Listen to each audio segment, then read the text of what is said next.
Hi guys! Meron na naman po tayong i-release na unit. Ito po ay Every Wagon na Samurai Edition, 2-wheel drive, automatic transmission, dual power slide. Naka-LTO registered na siya guys. May dalawa siya dito, ang fog lamp, yung kanyang headlight, normal headlight. Fully tinted na po yung kanyang mga salamin. Kanyang side mirror, meron ng cover na chrome with signal light. Tapos yung handle niya dito naka-chrome na. Ito yung kanyang loob. Ito po ay automatic transmission. Meron ng padding dito. Captain seat po lahat ng mga upuan niya. New ceiling na siya at naka-new matting. 9 inches Android stereo siya, reverse camera. So dito sa taas meron siyang sun visor na with salamin. Tapos may mga handle dito. Kumpleto po tayo ng mga parts. Seat belt, meron siya ditong extra neck pillow. Ang kanyang makina po ay nandito sa ilalim ng upuan sa front seat. Ang makina niya ay K6A engine, 3-cylinder, 660cc. Ito po yung kanyang gas tank. Tapos dito niya po pipindutin para mag-open. Yan. Ayun. Yan. Ito naman yung second row, new upholstery. Meron siyang headrest and armrest. Merong mga cup holders. New matting tayo.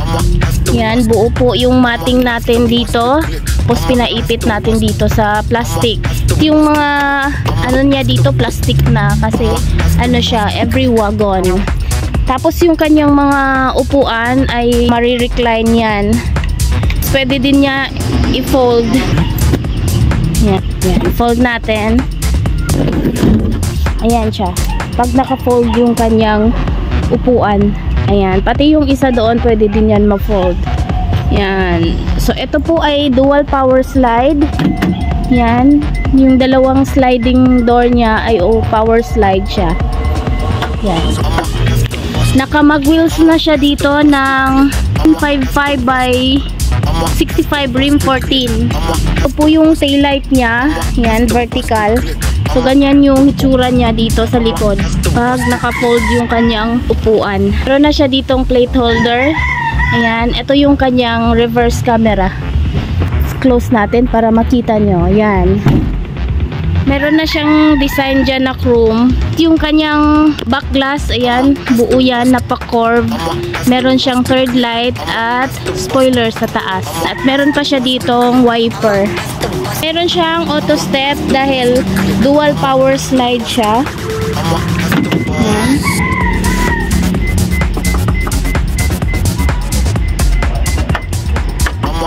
Yan na yung hitsura niya pag naka-fold yung dalawang puan. Yan. Fold ng side mirror. Ito naman sa kanyang mga power windows. Yan. At meron siyang turbo timer. Panda rin natin. Ayan. Yan po yung kanyang camel gauge. Ayan. Ito po yung kanyang 9 inches na Android stereo. At dito sa taas, meron ditong lagayan ng eyeglasses. Ayan. So, ang unit price dito guys, ang basic setup niya, 270,000 pesos. Pero ang inabot niya ay 281,000 pesos dahil lagay siya ng side mirror cover. Tapos nagpa 9 inches Android stereo siya at nagpalagay ng turbo timer. Yan, kaya umabot siya ng 281,000 pesos. Sa mga gusto po ng ganitong unit, i-message nyo lang po kami sa aming FB page, JN Auto Parts, or call Miss Jane 0938-566-4667. Maraming salamat po, Amping Kanunay!